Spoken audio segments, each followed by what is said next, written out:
જય શ્રી કૃષ્ણ ભક્તજનો, આજે હું તમને એક પ્રસંગ સંભળાવી રહી છું. ડાંગરવા ગામના પ્રેમી ભક્ત જતનબા. તો ચાલો આપણે એનો હકીકતમાં બની ગયેલો પ્રસંગ સાંભળીએ. આ લોકના કહેવાતા વિદ્વાનો, લેખકો, કવિઓ, સાહિત્યકારો કે અનુભવીઓ સૌ કોઈએ પોતપોતાના વિચારો ઉપર મંતવ્ય પ્રમાણે વિવિધ પ્રકારે પ્રેમ શબ્દના અનેક રીતે અર્થ કર્યા છે. જેવા કે માતા પિતાને બાળકનો પ્રેમ, ભાઈ બહેનને પ્રેમ, પતિ પત્નીનો પ્રેમ, મિત્ર મિત્રનો પ્રેમ, ગુરુ શિષ્યનો પ્રેમ, આમ અનેક પ્રેમની વ્યાખ્યાઓ બતાવી છે. પણ તે સંતો અને શાસ્ત્રોના મત પ્રમાણે ખરેખર મૃગજળની પેઠે વર્ણવ્યો છે. કારણ કે આ પ્રેમની પાછળ કેવળ કંઈક ને કંઈક સ્વાર્થ છુપાયેલો હોય છે. તેથી તે પ્રેમનો અંત વાસ્તવિક રીતે અંતે દુઃખરૂપ જ હોય છે. એ પ્રેમ માત્ર પ્રેમનો પડછાયો જ હોય છે.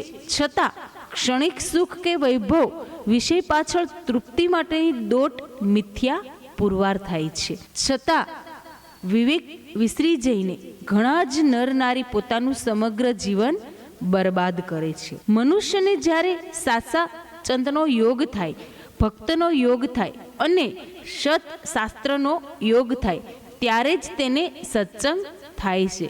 સત્સંગ એટલે સત એવા સતચિત એવા પરમાત્મા કે ભગવાનનો યોગ. સત્સંગના યોગે કરીને જ જીવને ભગવાન સાથે વિશુદ્ધ પ્રેમ થાય છે અને જેને શાશ્વત પ્રેમના સુખનો અને આનંદનો અનુભવ થાય છે, તેને આ લોકનું કોઈ પણ વિઘ્ન હેરાન કરતું નથી.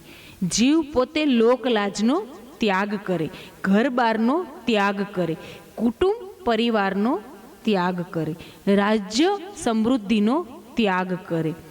કારણ કે તેને અખંડ અવિનાશીના સુખનો અનુભવ રોમે રોમમાં પ્રગટ વર્તતો હોય છે.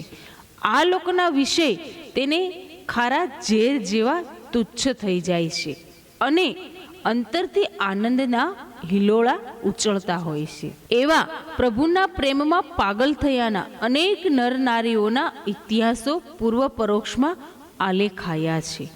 જેવા કે મીરાબાઈ, નરસિંહ મહેતા, સંત તુકારામ, વિદુર, રંતીદેવ, સગાળશા જેવા અનેક નર નારી ભક્તો કે જેમણે પ્રેમલક્ષણા ભક્તિને ખાતર કસોટીની એરણ પર ચડીને હથોડાના ઘા ઝીલ્યા છે.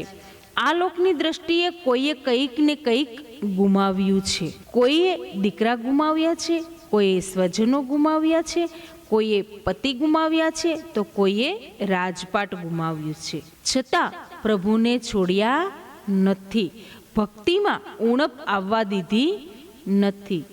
એટલે જ તે મેદાન મારી ગયા છે. વર્ષોના વાણા વાઈ ગયા છતાં પણ આજે આપણે તે પૂર્વ ઇતિહાસના મહાન અમર પાત્રોને યાદ કરીએ છીએ. આજના કળીકાળમાં પણ એવા અનેક હરિભક્તો થયા. સંપ્રદાયમાં હજારો મીરાઓ થઈ, હજારો નરસિંહ મહેતા થયા કે જેમનો ઇતિહાસ લખતા પાર ન આવે. જેવા કે ગઢપુરના એભલ પરિવારના મોટીબા, જીવુબા, પાચુબા તેમજ દાદા ખાચર જેવા મહાન ભક્તો થયા. છાપરી ગામના જાનબાઈ, ધરમપુરના કુશળ કુંવરબા, ઉદયપુરના જમકુબા તથા વાકિયાના રામબાઈ તથા હળિયાદના રૂકમાઈબા, જેતપુરના ગંગાબા જેવા અનેક પ્રેમી ભક્તોના નામો લખતા પાર ન આવે.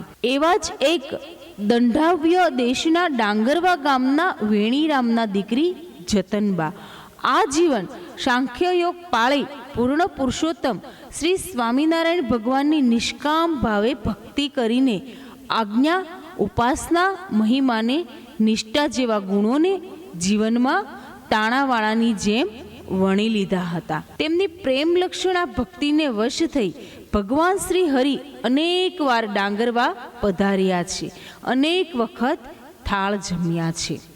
આવી જ રીતે એક વખત ભગવાન શ્રી હરિ ડાંગરવા ગામથી થોડે દૂર ખારીવડની નીચે સંતો ભક્તોની સાથે સભા કરી બિરાજ્યા છે. પછી શ્રીજી મહારાજે વાત કરી કે જુઓ, ગોવિંદજી ભગત હમણાં જતનબા અમને ડાંગરવા તેડી જવા આવે છે, તો તેની રૂબરૂમાં તમારે કહેવું કે મહારાજ, મારે ગામ કરજીશણ પધારો, તો તમને અને સંતો ભક્તોને સાકરનો શીરો જમાડું. આ રીતે શીખવાડ્યું. ત્યાં જ જતનબા અને અન્ય સ્ત્રી ભક્તો સાથે આવી ગયા. ત્યારે જ ગોવિંદ ભગત મહારાજને જમવાનો આગ્રહ કરવા લાગ્યા કે હે મહારાજ, મારે ગામ પધારો તો શીરો સાકર જમાડું. ત્યારે જતનબાએ પંચાંગ પ્રમાણ કરીને મહારાજને કહે, જુઓ મહારાજ, મારે ઘેરે શીરો સાકર નથી, પણ મારે ત્યાં પધારો તો ભાત, ગોળ, દૂધ, દહીં અને ઘી જેટલું જોઈએ તેટલું જમાડું. તમારે સંતો ભક્તોને જેટલું પીરસવું હોય તેટલી છૂટ છે. દૂધ, દહીં અને ઘી અમે ખૂટવા નહીં દઈએ. ત્યારે મહારાજ મરક મરક હસતા કહે, તો જોઈએ છીએ જતનબા, તમારું દૂધ દહીં જો ખૂટી જશે તો તમારી ફજેતી થશે. ત્યારે જતનબા કહે, મહારાજ, જોઈએ છીએ કે કોણ હારે છે. આમ સામ સામે પ્રેમી અને પ્રીતમની મીઠી ચણભણની પ્રતીક્ષા થઈ છે. મહારાજ કહે, જતનબા, જાઓ તમે ઘરે જઈને તૈયારી કરો, અમે હમણાં આવીએ છીએ. ત્યારે સભામાં સુરા ખાચર પેટ પર હાથ ફેરવતા કહે, ભણું સોમલા, આજ મહારાજે મહેર કરી હો. આવી જ રીતે જમવાની શરતો કાયમ કરતા રહેજો ઓ મહારાજ. આમ સભામાં હાસ્યનું મોજું ફરી વળ્યું. જતનબાની સાથે આવેલી સ્ત્રી ભક્તો કહે, જતનબા, આમ ભગવાનની સામે વળચડ ન કરાય. એ તો ભગવાન છે, તે તો ખૂટવાડી દેશે અને આપણી ફજેતી થશે. ત્યારે જતનબા કહે, બહેનો, આવી નમાલી વાત શું કહો છો? હું પણ એમ માનું છું કે સ્વામિનારાયણ ભગવાન છે, તેના હાથ જે દૂધના દેગડાને લાગે અને ખૂટે તે વાતમાં શો માલ છે? આમ રસ્તામાં વાતો કરતા કરતા ઘરે પહોંચી તૈયારી કરે છે. મહારાજ સર્વ સંતો ભક્તોને કહે, જુઓ, કોઈએ પત્તર આડો હાથ કરવાનો નથી. આમ કહી મહારાજ સંતો ભક્તો સાથે ડાંગરવા પધારે છે. સૌ ભક્તોએ સામૈયું કર્યું છે અને સુંદર વેદિકા ઉપર મહારાજ બિરાજમાન થયા છે. સૌ ભક્તોએ આરતી પૂજન કર્યું છે અને જય જયકાર થયો છે. બપોરનો સમય થયો. સંતો પાર્ષદો ભક્તોની જમવાની પંક્તિ થઈ. શ્રીજી મહારાજે સંતોના ફૂલ સાઈઝ પત્તરમાં ભાત, ગોળ પીરસ્યા છે અને ઘી પણ છૂટથી પીરસ્યું છે. સંતોના કહે તો પણ ઘીની ધાર બંધ કરતા જ નથી. 4 વખત પંક્તિમાં ફરી ખૂબ જ આગ્રહ કરીને જમાડે છે અને જે સંતો ના પાડે તેના માથા પર ઘી અને દહીં દૂધની ધાર કરે છે. આમ દહીં દૂધની રેલમ શેલમ કરી છે. ત્યારે જ જતનબા કહે, અરે મહારાજ, આપણે પીરસીને ખૂટવાડવાની શરત છે, આમ ઢોળવાની શરત નથી હો. એમ કહી જતનબાએ ઘડાનો કાંઠો ઝાલ્યો તો મહારાજે પણ જોરથી ખેંચ્યો તો ઘી ભરેલો ઘડાનો કાંઠો તૂટતા ઘીની રેલમ શેલમ થઈ. સંતો ભક્તો આ દ્રશ્ય જોઈ ખૂબ જ હસ્યા છે અને જતનબા તો ખૂબ જ રાજી થઈને બોલે, અરે, આવા જમનારા અને પીરસનારા ક્યાં મળશે અને આવા ઢોળનારા પણ ક્યાં મળશે? ત્યારે મહારાજ કહે, સાંભળો સંતો, આ છેલ્લું માટલું છે.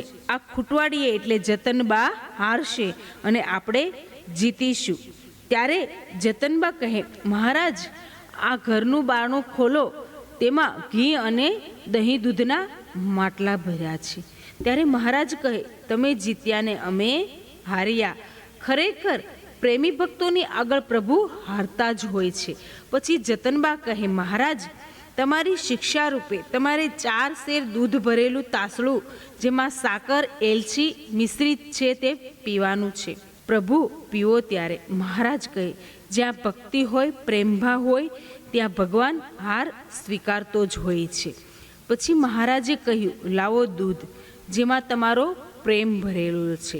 એમ કહી 2 હાથે તાસળું પકડીને મોઢે માંડીને પીવા લાગ્યા. આ દ્રશ્ય સર્વ સંતો ભક્તોએ જોઈ હૃદયમાં કંડારી લીધું અને કહેવા લાગ્યા, શું મહારાજે આજની અલૌકિક પીરછણ લીલા કરી છે.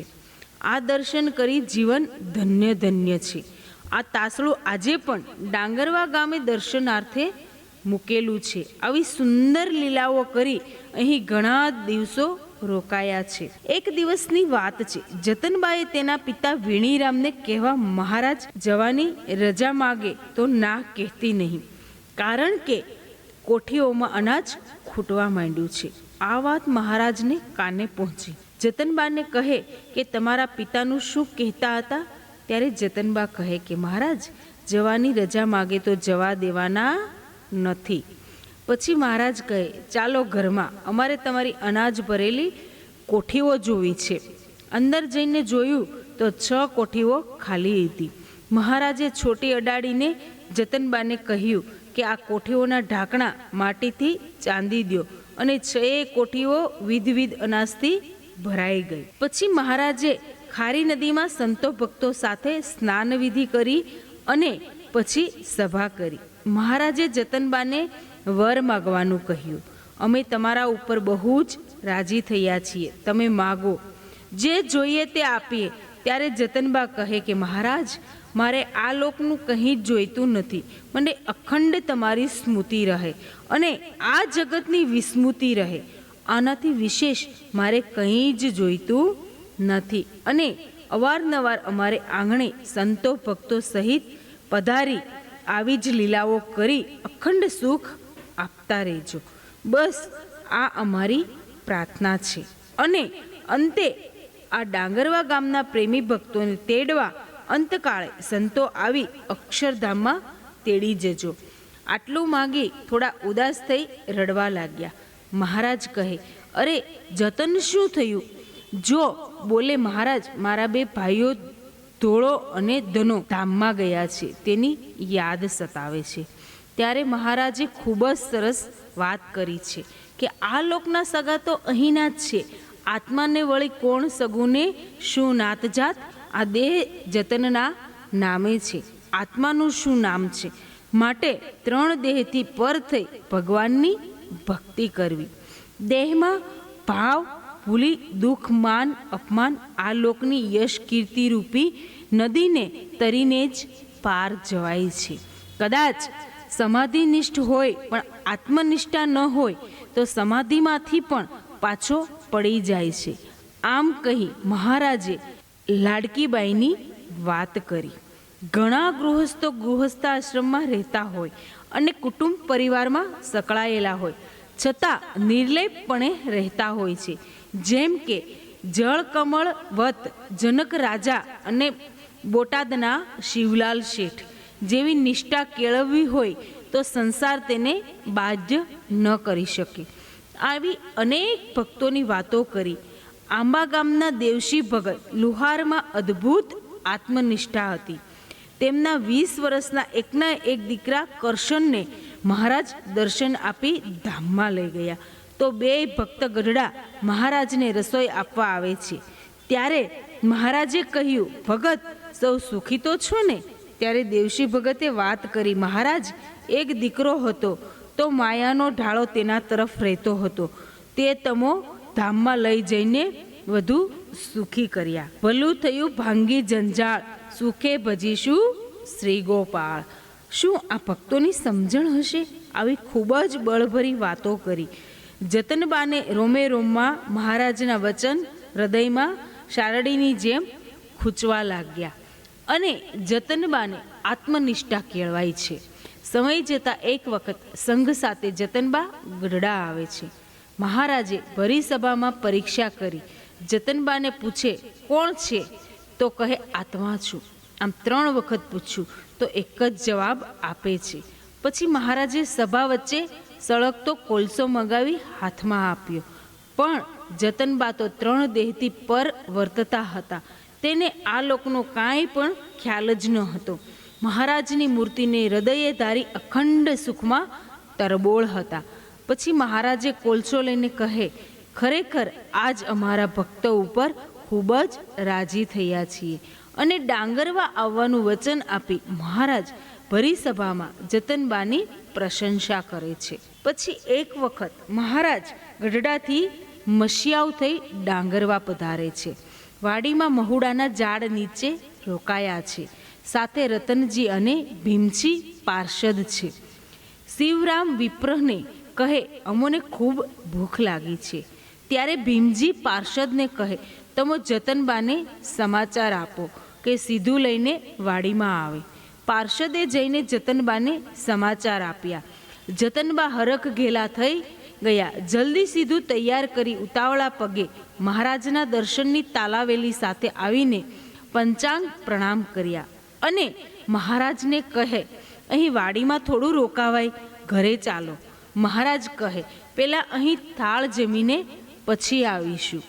શિવરામ વિપ્રે થાળ તૈયાર કરીને સંતો અને મહારાજને જમાડ્યા અને પછી સભા થઈ છે. સભામાં જતનબાએ પ્રશ્ન પૂછ્યો કે, હે મહારાજ, ગંગા નદીમાં સ્નાન કરો તો કલ્યાણ થાય. મહારાજ કહે, આ જન્મે ન થાય, જન્માંતરે થાય. પછી તો ગંગા નદીનો મહિમા કહીને કહે, એ જ ગંગા, ગોદાવરી, યમુના ત્રણેય નદી તમારા ગામના કૂવામાં પ્રગટ કરવી છે. અને કહે, તમોને જે મળ્યા સંતો ભક્તોનો પ્રગટ મહિમા સમજો. આ સંતો ભક્તો હાલતા ચાલતા જંગમ તીર્થ છે, માટે પ્રગટનો મહિમા થાય તો ઘરે બેઠા તીર્થ છે. પછી મહારાજ ડાંગરવાના ભક્તો સાથે વાજતે ગાજતે કૂવા કાંઠે આવે છે. કૂવા કાંઠે મહારાજે પગ લાંબો કરી જતનબાને પગ ધોવાની આજ્ઞા કરી અને પાણી કૂવામાં ગયું. ત્યાં ચમત્કાર થયો. કૂવાનું પાણી ઉછાળા મારતું બહાર આવ્યું. તો ગામ લોકોને મહારાજે કહ્યું, ગંગા, ગોદાવરી, યમુના અહીં પધાર્યા છે. આજે પણ આ કૂવો પ્રસાદીનો છે. આ રીતે અનેક લીલા ડાંગરવામાં મહારાજે પ્રેમી ભક્તોને વશ થઈને સુખ આપવા કરી છે. ધન્ય છે ડાંગરવા ગામના પ્રેમી ભક્તોને અને ધન્ય એ મહામુક્ત ભક્તરાજ જતનબાની પ્રેમ લક્ષણા ભક્તિને. આ પ્રેમી ભક્ત જતનબાના જીવનમાંથી આપણે પણ એના જેવી પ્રભુ પ્રેમ લક્ષણા ભક્તિ, પ્રેમને આવા સદ્ગુણો આપણા જીવનમાં વણવા જેવા છે. પૂર્વ આવા મહાન ભક્તોએ આપણને કાંઈક નવી કેડી કંડારી છે ને આપણને જીવનમાંથી ગાફલાઈ પણ દૂર કરી સજાગ થઈ આ લોકની સંપત્તિ, પ્રતિષ્ઠા, પદ, માન, મોભામાં ક્યાંય લેવાઈ ન જઈએ તેની સાવધાની બતાવી છે. જેમ રતનપરના જસમત ભગતના 3 દીકરા મહારાજે દર્શન આપી ધામમાં લઈ ગયા, છતાં મહારાજ પ્રત્યે રંજ માત્ર સંકલ્પ ન થાય અને ઉલટાના મહારાજનો રાજીપો માને કે મારા પૂર્વભવના કોઈ પુણ્યને મહારાજે મને આવી નિર્લેપપણાની ભક્તિના ગુણ આપ્યા. શું સમજણ છે! આવી સમજણ આપણા જીવનમાં કેળવાય અને મહારાજના સ્વરૂપમાં દ્રઢ નિષ્ઠા, નિશ્ચય, મહિમા, આજ્ઞા, ઉપાસના જેવા ગુણો આવે અને ભગવત પરાયણ જીવન જીવાઈને મૂર્તિનું અખંડ સુખ રહે તેવી મહારાજના ચરણોમાં પ્રાર્થના. જય સ્વામિનારાયણ.